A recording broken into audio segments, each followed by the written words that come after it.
Thank you so much. So after this very optimistic outlook on AI, we're all very inspired, and it can't go any worse. So now we'll try to bring a little bit of the potential, because ultimately, whether AI turns out into a Pandora's box or this treasure chest for humanity depends on each of us. It's not a foregone conclusion. So in that sense, the point of departure for this panel, and I will leave it to each of our fantastic speakers to introduce themselves, is very simple. Garbage in, garbage out. We can't expect from the technology of tomorrow to live up to values that the humans of today are not putting in there. Relatively simple. So I leave it to each of you to say who you are. Everybody will say how technology influences in their respective area of expertise, taking into consideration, as we have also heard this morning, that human beings are complex. We're this combination of hardware and software with aspirations, emotions, thoughts, and sensations, with individuals as part of communities, countries, and the planet. And AI increasingly influences across the M4 matrix, across the micro, meso, macro, and meta. So, up to you. And we have beautiful gender balance, just to point that out. Okay, so my name is Gail Lucas. I'm a researcher at the University of Southern California's Institute for Creative Technologies. And I work on human-machine teaming. So very much heard the call, that is where it's at. I agree 100% with garbage in, garbage out. I literally typed that in my little notes, G-O-G-O. Because where is the garbage coming from? One, welcome to the internet. Bo Burnham, go listen to it. It's garbage. The internet is not at all regulated. It's got, how can the algorithms know if there's truth when there's nothing out there to discern what's true on the internet and what's not true? So garbage in, garbage out comes from the internet. It also, I think, from a very different level, comes from the motives of the people who are building these. They don't care about the safety of the individuals. They care about the bottom line, the profit. So if we, as people who are interested in brain capital, can shift the expectation in the world that it actually needs to be about people instead of money, there's maybe hope there. But anyway, I have many things to say from my perspective on teaming, but I think we're keeping this little introduction short, and I can speak about teaming and what I've identified in my work on teaming between AI and computers, and humans. Hi, everybody. My name is Stefano Pontoni. I'm a professor of marketing here at the Wharton School. I'm also the co-director of a new initiative at Wharton called AI at Wharton. And then here, like a shout out to Mari Perk, our executive director. And if any of you would like to engage on the topic of AI and business and society, we'd love to hear from you with your starting out. I'm a behavioral scientist. I don't design algorithms. I study the impact of the algorithms on individuals, organizations, and society. And I'm delighted to be here. Thank you. Hi, folks. Michael Jabor. Most people call me MJ. I'm the Chief Innovation Officer for Microsoft Education. I cover K-12, higher ed, academic medicine. I am a clinician by training and have been a CIO, CTO for the last 14 years with various New York City agencies, including Department of Education, Homeless Services, and Social Services, as well as health.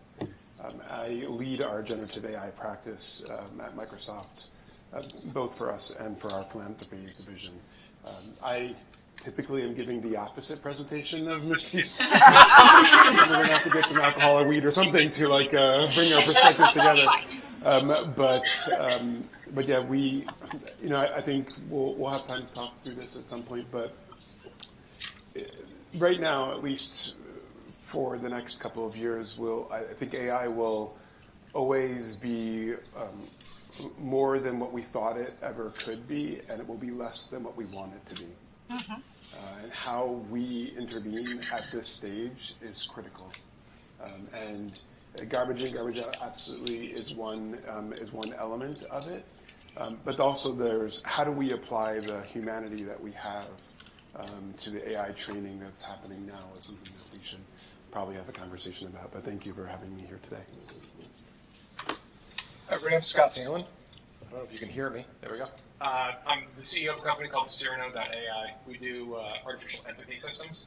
My background is also, as a clinician, I ran a mental health practice for at-risk teens and drug-addicted adolescents for a number of years, and decided to really look at that side of how can we get tools that can make therapists better or just make critical conversations more effective, and to try to get as upstream as possible on that in ethical ways.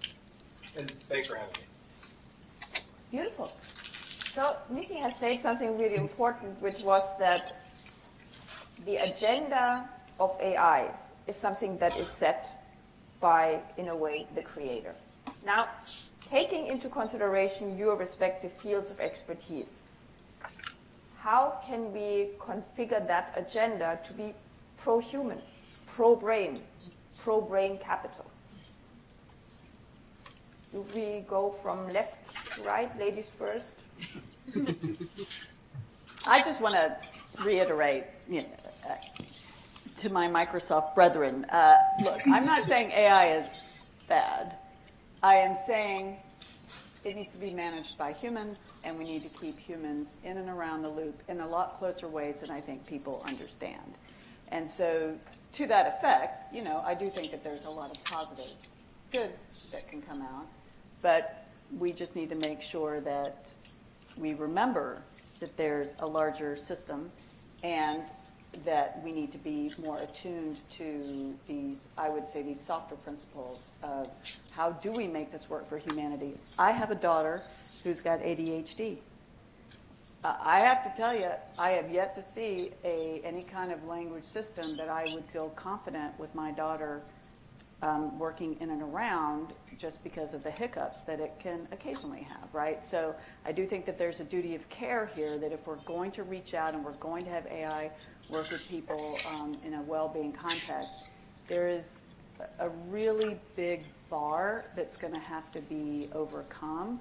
But even bigger than that, I will tell you, and it's something that's sort of the Biden administration mentioned in their AI executive order, we don't really even know how to measure it. And I think that's kind of the bigger piece right now. I can tell you it's terrible, you can hear it's great, and then we can't really say, because we don't have an objective way to start quantifying or even qualifying the performance of these systems. So, like all academics, I'm going to say, I'm working on it. Just give me a couple $100,000 of research funding, and I'll figure it out for you. I'm actually hopeful. I mean, there's going to be hiccups. There's, unfortunately, given the way it gets rolled out, like Missy mentioned, there's going to be deaths. And that is terrible and tragic, but I think there is some hope that we can pair with technology, team with technology in a way where we let the technology do what it's good at, pattern recognition. The easy, stupid, simple stuff that we're overwhelmed with in our lives, like scheduling. I spend so much time scheduling. These initial drafts of things, hopefully all our mission statements don't end up the same. But then maybe there's a space when we are freed up from some of the information overload that we experience in our daily lives and the stress of having a billion things beeping at us at once, maybe we can do what we're good at. And one of the things we're going to have to get good at is managing AI. We're going to have to get good at detecting the hallucinations. We're going to have to get good at putting what we call guardrails around them, that kind of safety that Missy was talking about. But we're also, maybe there can be a part of education where it's like how to take a first draft from ChatGPT and let it save you time instead of you have to spend all the time fact-checking it because you don't know where it hallucinated. In the end, maybe there is that benefit that we can find, but we're going to have to keep the human in mind all along the way, so it's not just about money and who can turn it out the fastest. Imagine the thing about, people are writing news articles on the internet all the time. And I have a friend who says, AI is going to ruin my career. I'm asked to write an article twice as fast because I use ChatGPT, and they think it is faster, but it takes me longer because I have to go make sure everything isn't true. Well, that's because the person who's giving that job just wants to pay less for that article instead of thinking about how do we maximize, how do we actually make this a better process for the writer so that they have a better quality of life, so people are reading more quality content. The goal is on the dollars, not on the person in their brain, but I think there's potential, and I don't know who we can look to help make that change and make it about something, helpful, towards brain capital instead of against it. As an applied psychologist and as a business professor, I think the theme of today is perfectly on topic. I think it's very good that we talk about brain capital. And I think one reason why that is important is that we're getting now this technology being deployed at scale, disseminated throughout society. It used to be, application used to be very controlled. It could be mining, it could be maybe a warehouse for an Amazon center or something. But now we see those technologies, especially with generative AI, being deployed to the front line, being interacting directly with users, and that may have many, obviously, risks attached to it. Partly because of the vacuum in regulation, it's impossible to expect regulation to keep pace with the development. It's not even realistic to expect that. So we're living in a vacuum, I think, for the time being, despite, I think the positive move that we've seen very recently, I think it's going to take time before we figure it out. So I think what we need also is not a conversation only within computer science departments about, what are the kind of interface. I think the work on the monitoring system is super important. But I think as a business professor, I think it's also important to understand the deployment in situ. So understand what is the specific application, the workflow in which this is going to be deployed, what are the peculiarities of those workflows. And for that, you need domain expertise. You cannot only do it from a computer science point of view. You need to have social scientists, you need to have business people. You need to have basically a whole ecology of expertise, not just about the algorithms, also to understand the deployment. Oh, all excellent points. And, I've been talking to folks across the country about this, and developers and computer scientists are actually the hardest folks to get to understand this technology. It's like they have to make this massive cognitive shift to start even building the right systems to monitor them appropriately. And we're at the beginning of what is going to be a very, hopefully, long journey. And but I think the way that I perceive this is that we've got to look deep into what the expectations are of folks that are currently using it, because it is ubiquitous, because it is widely available. And I was just mentioning last night, I was thinking about a personal reflection.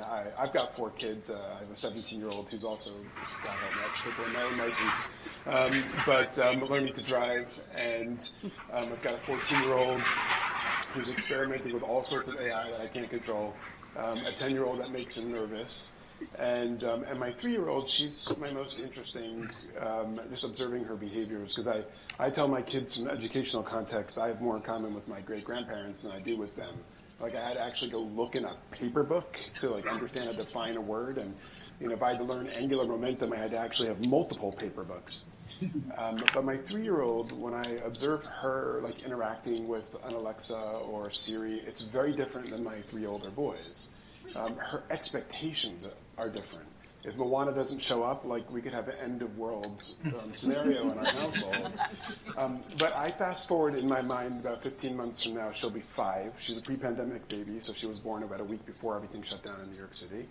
And I was just, after one of these AI talks, I was sitting and just thinking to myself, in a year or just a little over a year from now, she'll be talking to an AI that is more knowledgeable and more eloquent, and probably hallucinates less than a human does. And that will be her first experience that she remembers with AI. Talking to something verbally that can exceed my capacity in that level, in those levels that she interacts with. A lot of the things that we've been talking about now on the panel, and as you mentioned earlier, they truly keep me up at night because of that, because I know that my daughter is going to drive the future. My 17-year-old will probably go through the system, but she is going to be the future. So a couple pieces of this. I think there's a narrative in education reframing that needs to happen. Because to your point, humans hallucinate constantly, and we don't get upset about it. Like anybody who's been to couples therapy, just like ask your spouse like, what you did yesterday together. And you get these very different lists in very different order. And we have this different expectation of computers that they are a source of truth. And that is decreasingly true. And I think all the points about, subreddits and Twitter feeds and things like that not being, sources of truth, obviously. But when a computer says it, we are holding it to an unusual standard that is not connected to reality. I think one of the things that Microsoft has done really well in terms of naming is calling it Copilot versus Tesla calling it full self-driving. And I think that matters a lot. And realizing what this thing really is like in the Star Wars world, they have these droids that go around and you're rude to them. And they kind of do a good job, but R2-D2 is kind of a pain in the ass sometimes. I think that's kind of a good way to look at this stuff. Like, hey, this is a tool that's going to make things net easier, but not every single time. And you're going to have to keep re-steering it. And I think that's going to work out real well. And just in terms of an aspirational piece, when you think about large language models, and we all do this thing like, hey, let's take the talk that was just given, but make it phrased by Shakespeare. Right, and that's the thing that we all love iambic pentameter. Let's put more of that in the world. But I think there's this idea that these large language models have been trained on roughly, rounding up dramatically, all our language, which is neat, and all of our perspectives and frameworks. And anybody who's done any fine tuning of language models, there's this interesting idea where you could say, all right, give me that same speech, but do it if you grew up poor. And change the way we're playing with this thing. Instead of just saying, hey, how can we make it sound like an Aaron Sorkin play or movie? What if we can use this to actually understand different people? Because really, you can pick and tune the quote-unquote environment it was raised in. You could say, okay, what if this thing grew up like I did? And then it would sound like me. And you have to say it slightly different. But that's what you're doing, is you're saying, my models of the world, my education level, my priorities, and then it spits something out that sounds a little bit like me. What if we use that in a way that helped us to better understand each other and work better with each other, instead of just saying, hey, how can I make my quarterly profits better? How can I get up into the right 3%? I think shifting that to a human-centric first instead of, ROI, I think there's going to be huge, interesting development if we can just make that conversation happen instead of hype cycles for quarterly profits. Cool. So there have been a lot of debates, will AI lead to smarter humans eventually, or will it dumb it down?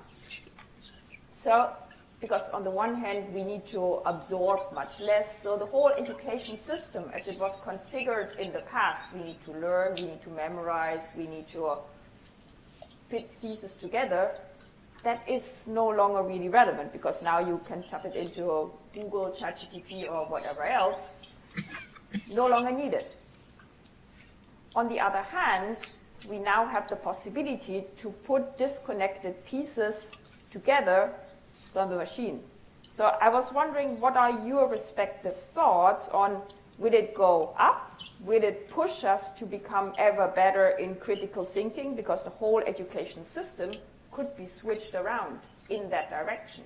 Can it push us to be more candid in how we try to understand things in a holistic manner? Or will it dumb it down, as it has also been said? Well, I'd like to just jump in there and say, as a professor who, my biggest concern with ChatGPT right now is that students are plagiarizing code. They get ChatGPT and Bard to generate code, and that code may be, as individual pieces of code, may run correctly, but there's such vulnerabilities for slipping in malevolent code, and then that gets, they do a lot of cutting and pasting and what we call kludging together. And so now code is starting to, eventually it will worm its way into some kind of system and be very problematic. There's the cybersecurity element, but there's also just the latent errors. But I did want to come back and say, look, there's going to be two kinds of people that come out of this overly focused interest in ChatGPT. People who will get smarter because they will understand how it works, where to look at it, and how to maybe double check everything that it's saying so that they become smarter in that process, or people who are just going to buy into it. And the thing that really concerns me of what you said about we've got people who are going to, look, I come from hillbilly Arkansas. So what I do not want you do, I do not want the Northeast elite trying to get inside my head by asking ChatGPT what my hillbilly kinfolk in Arkansas think. What I want you to do is physically go to Arkansas and see what they think and experience what they think. And I am exceedingly concerned when I hear people say this, like, well, I'm going to get a different perspective by asking a computer. And I see this in my own child. I'm her Google. She won't even ask Google. She'll ask me first, and then I have to go to, right? You know, I want you to experience it. I want you to go in the world. I want you to get off the computer and go have that physical and mental connection with people. And if we start to think that we can get all answers and perspectives and what have you from a large language model who's only giving you the regression to the mean, then for hillbillies, for people out west, for mountain people, this is very dangerous. So I think I worry most that people are going to get overconfident in this space and miss out on something really important. Hard to follow that. I will ask a question in this future where I'm determining if people get smarter or dumber is, have we fixed the education system? Or are people still going to college because they have to, and then they want the grade because they have to get the grade? Or do they want to actually learn? If they want to learn, they can learn with ChatGPT better. But if they're only there because they have to go there to get a job, and they're just, cheating their way through by using ChatGPT because you have to tick it as a box. I mean, I'm in the academic system, but I think it's broken. Like, okay, I got a clap too, thank you. But I think, to me, that's the big question, is it's going to make us dumber if we keep going the way we're going, but it gives us an opportunity to make us smarter if we fix the underlying problems of the system that it's in. I have my own side too, though, and it's about the droids. So my call to action for maybe sometime, maybe it's over drinks, I can't be here either. Somebody come up with the answer to what's the new paradigm. The paradigm when the personal computer came out, people were had crazy expectations about what the PC could do until they made it a desktop. Because when they made it a desktop, people said, I know what a desk can do. This is just like the papers in my desk. And they could think about it in that way. Is it the droids? What is it that we're going to interact to AI through to give us that paradigm that sets our expectations? Because I've heard it like almost everybody say, our expectations are the problem. And I study calibrated trust, but really that's calibrated expectations. How do we know and teach people how to not just think it's the smartest thing ever and trust what it says? How do we get people to learn systematically how to discern what the technology is good at, what kind of errors it's going to make, how to detect those errors, how much they should trust it, and in what capacity? Because it's got to be calibrated to what it can actually do, not what's in our heads, which is it's going to be perfect. It's going to be right because it's a computer, because we're taught computers are right.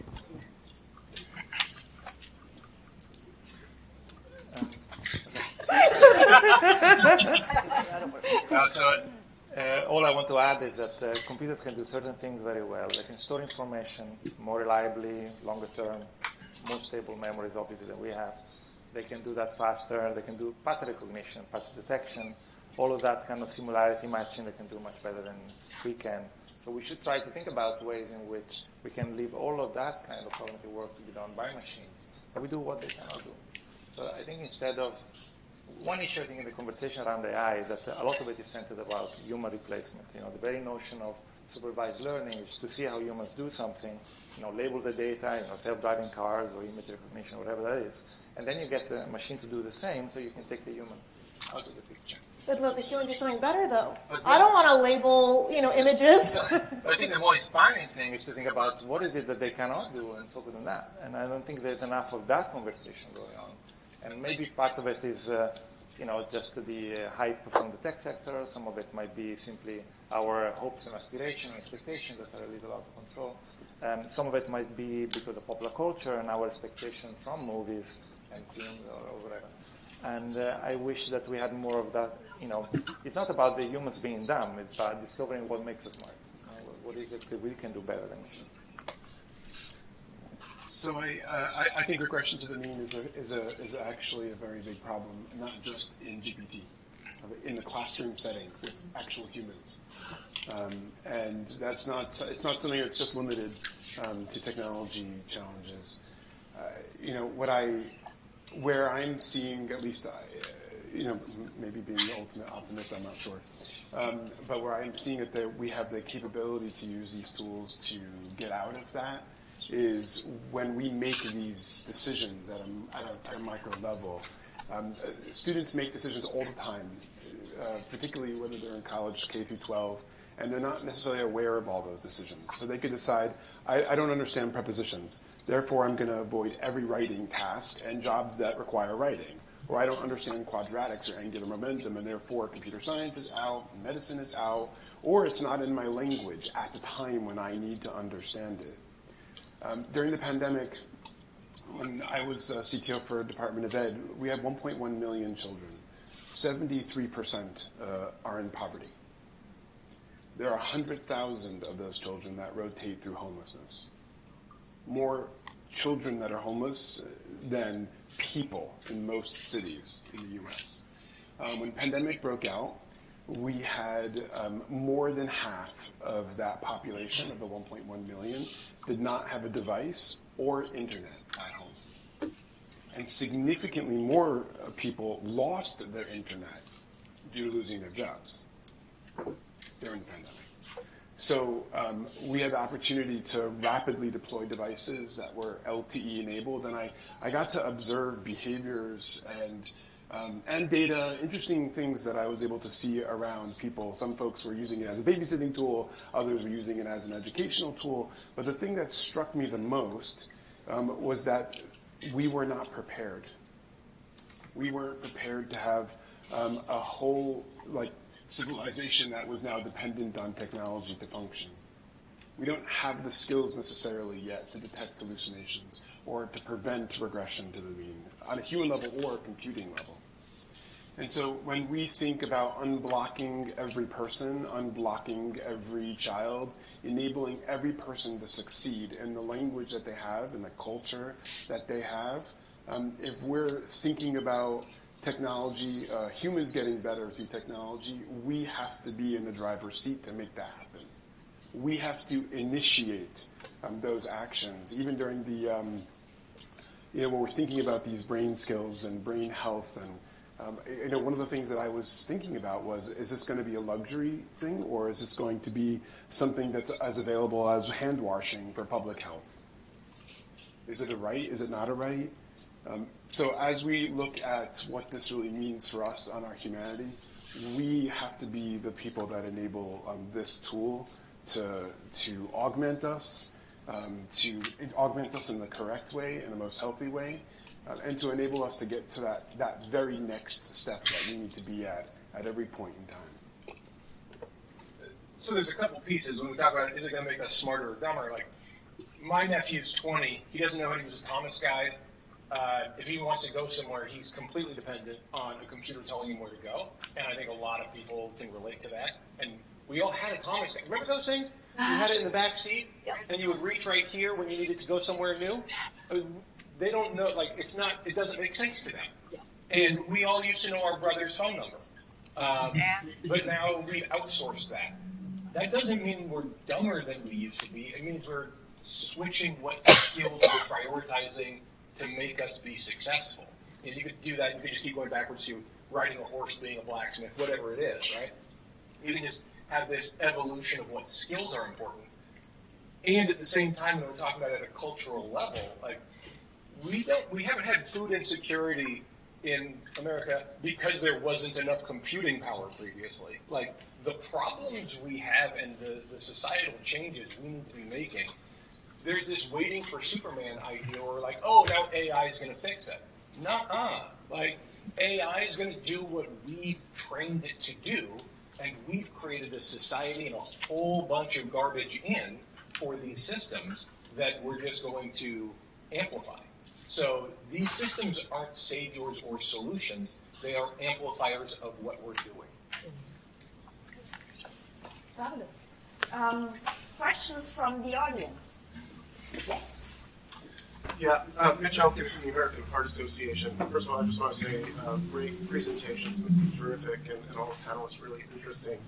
I wonder if, this is for anybody who wants to pick it up, if you could say something about the intergenerational effects of AI. You know, MJ, you talked about your daughter sort of approaching things very differently because of AI.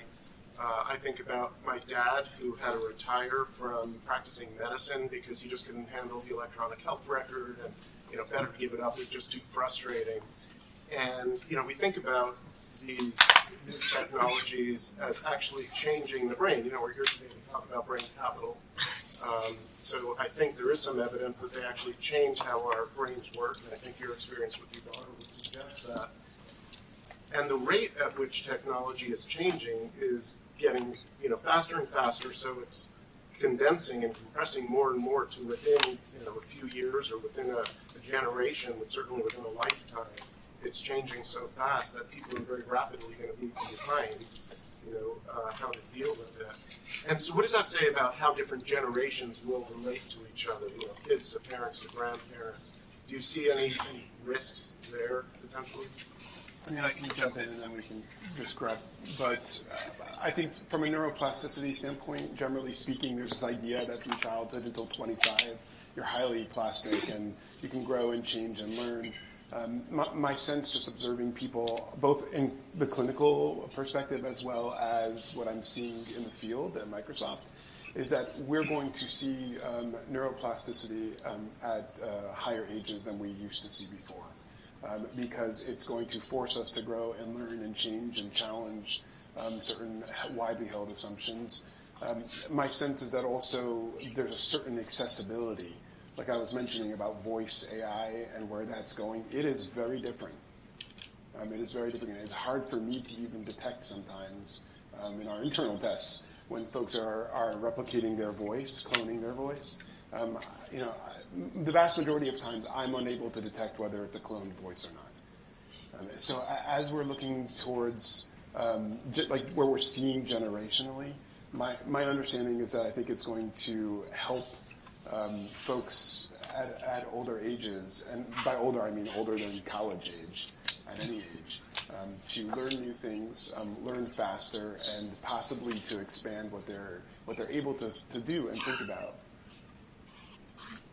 I just wanted to add for the new AI executive order, one of the weaknesses is that reskilling is in there. There's a big focus on education, and the government recognizes that reskilling is critical, but the AI executive order only applies to government people. And so this is something that I think I really do a lot pushing back on the companies.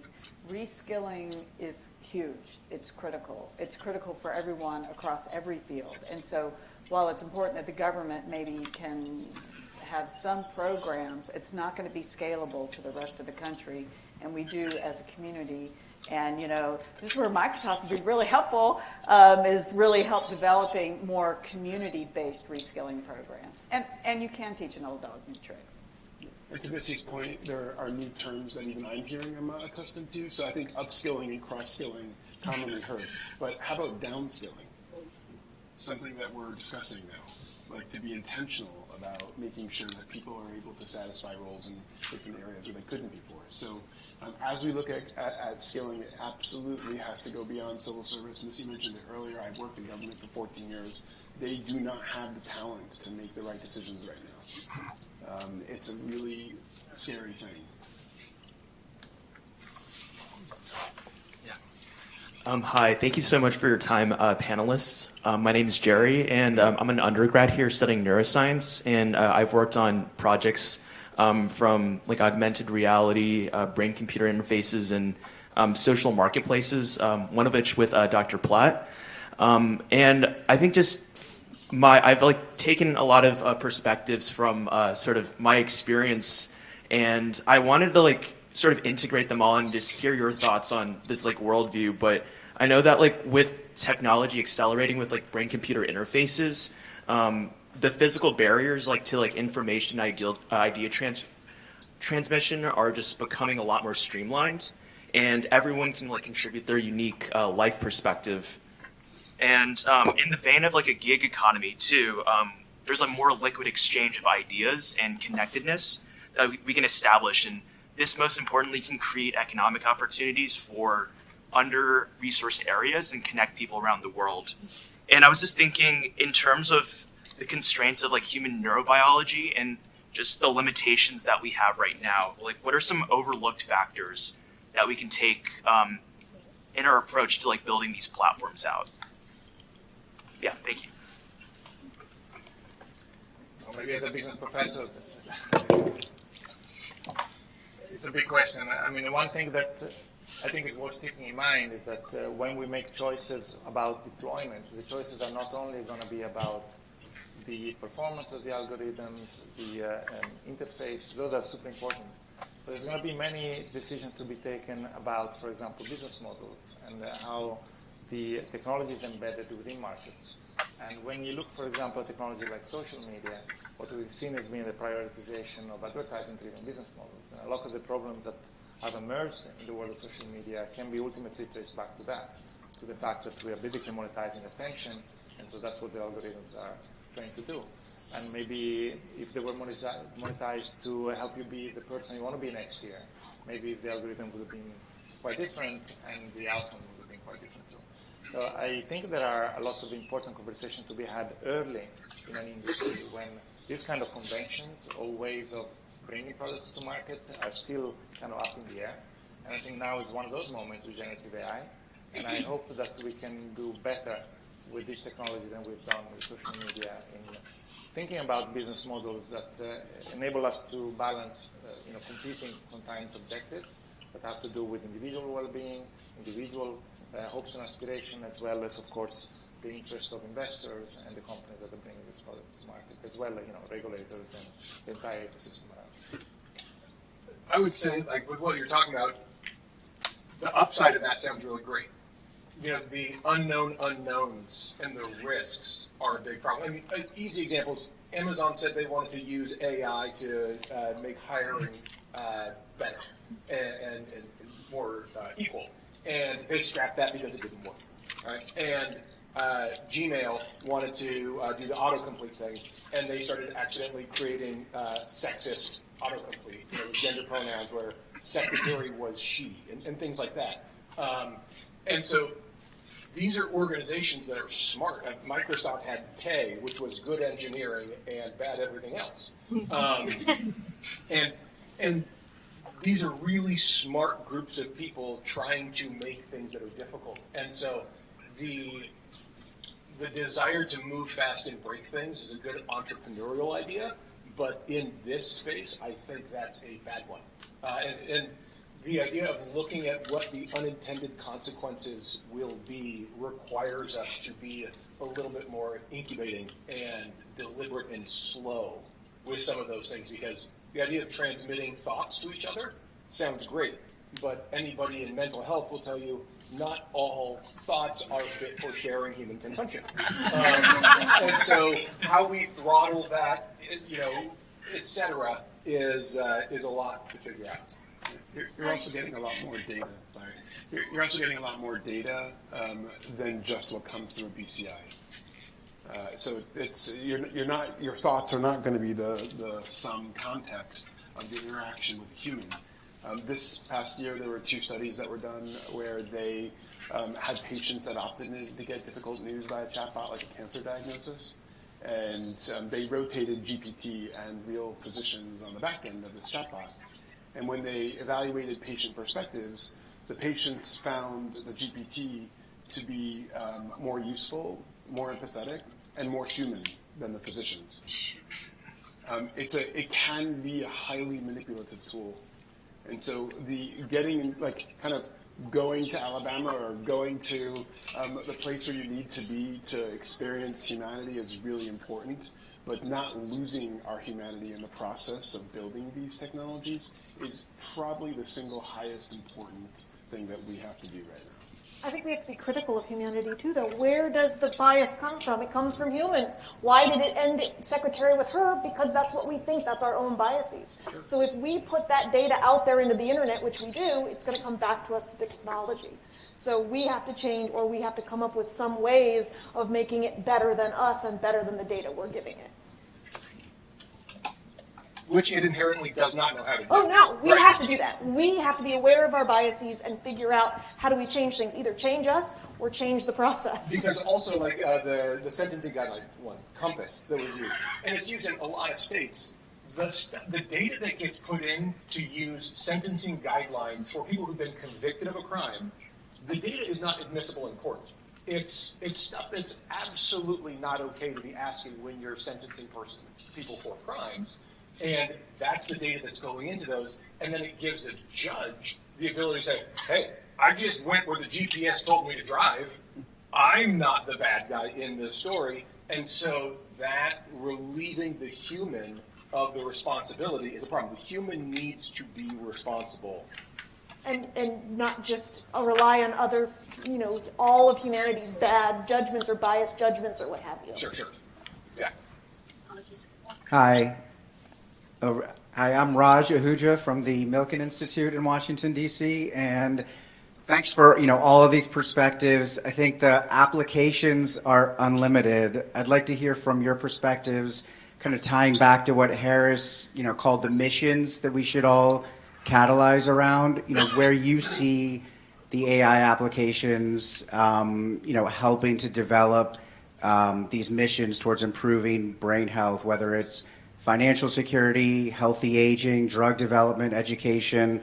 Where would you like to see a mission being developed using AI as kind of a catalyst for that? I would say to start with low-hanging fruit.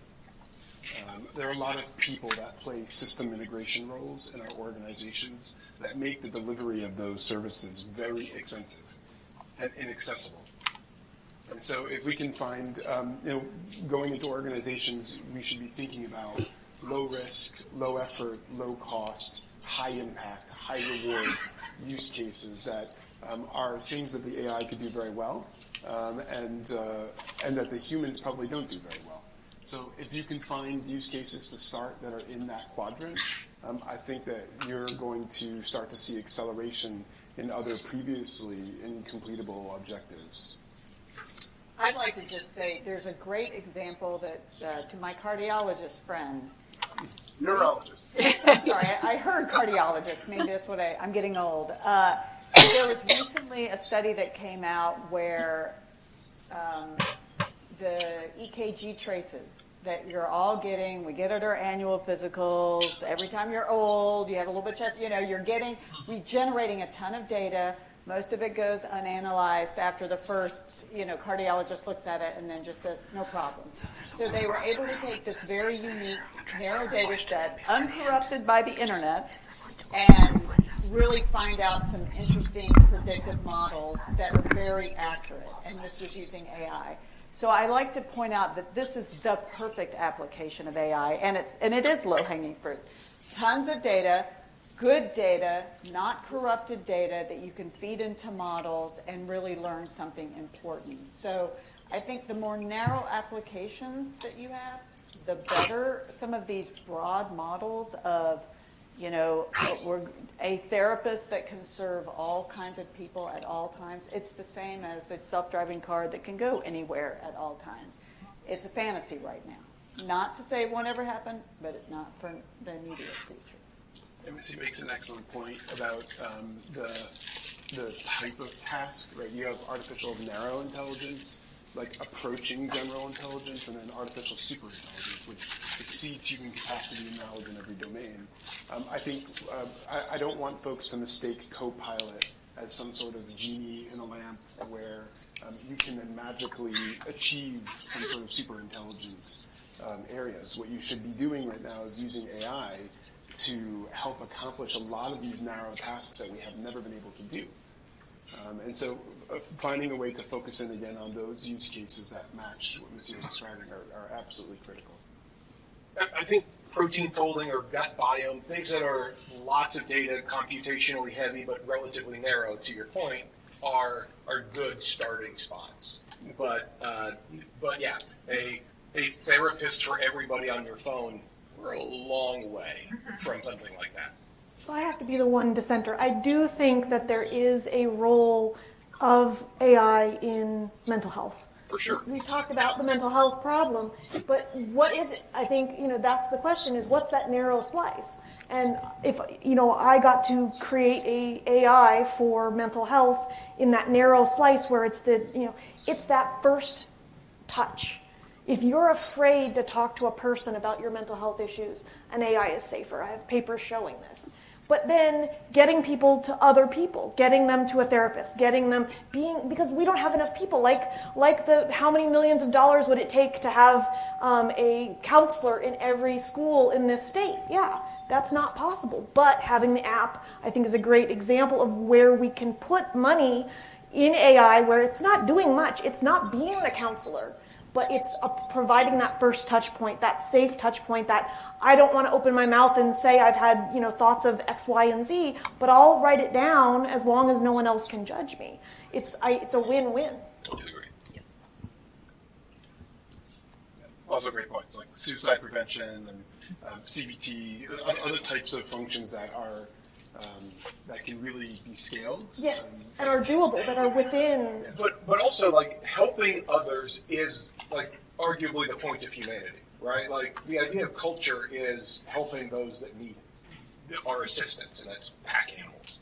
And so the idea isn't necessarily to outsource the helping of others, but to augment the helpers. Yeah. So if you, to your point, if you can say matchmaking to a better therapist for you, or giving that qualified therapist a psychographic breakdown on the person that says, start here. There are these wonderful little things right there that can help a ton of people. But the idea of, AI being a genie that's going to grant our wishes, we're a long way. Yeah. We have one more question, and then a quick wrap-up. Thank you very much. Senator Katie Hester from the state of Maryland. I chair our Joint Committee on Cyber, IT, and Biotechnology. My question is first for Missy, and then if anybody else wants to hop in. We're part of a group of legislators from across the United States who have been grappling with what we do at the state level. Super helpful to have the executive order out at current. My question is, where are the gaps in the executive order that are logical for states to try to fill? Maybe there's three big ones that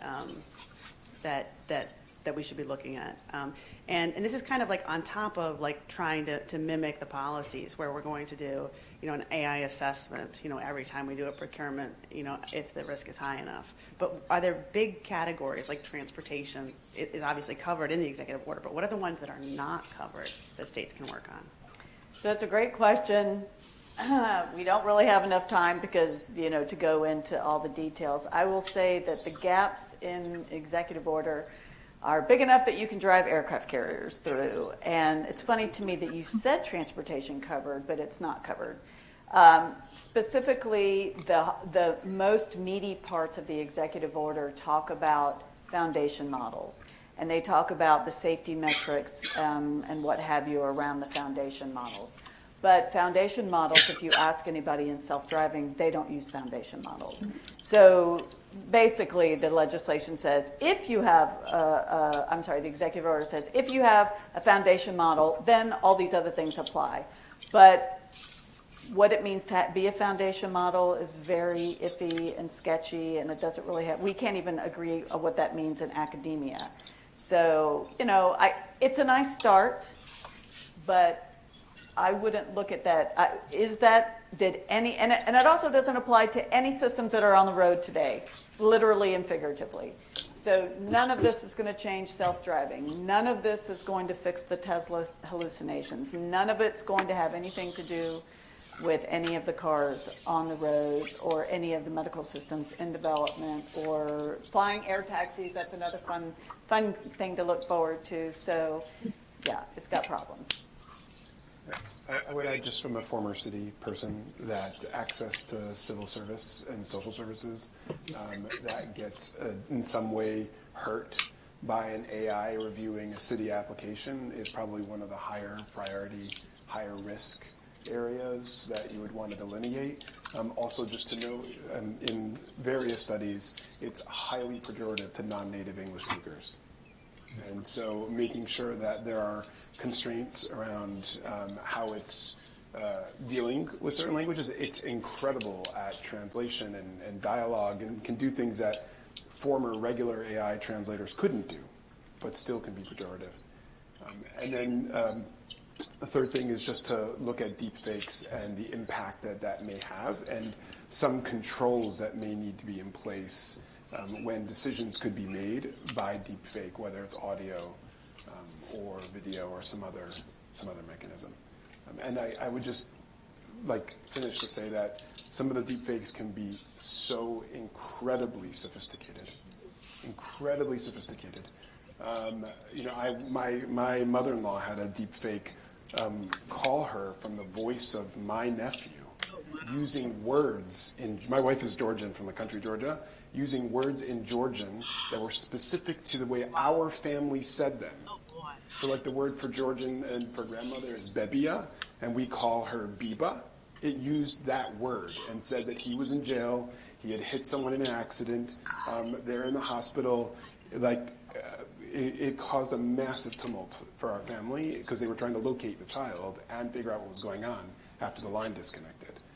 So. And if you just put the sentence, my phone's been destroyed or stolen, I need help, Biba, Yeah, like, right. they don't call back to the original phone. So, like, the scams involved are going to be predatory and awful. The time's up, and we are barely in this. However, human leadership for humane technology. What's our call for action? Everybody, 30 seconds. We need them. Have them. Put them there. Yeah. I think we need to understand the human systems that are going to make use and be impacted by this. So it's not a computer science problem anymore, it's a social science problem. Finding ways to practically incubate these ideas and make sure that the right ones are nurtured to life, critical. Human-to-human alignment is still hard enough, and we're not there. So before we start talking about aligning with a future supercomputer, we should figure out how to align with each other.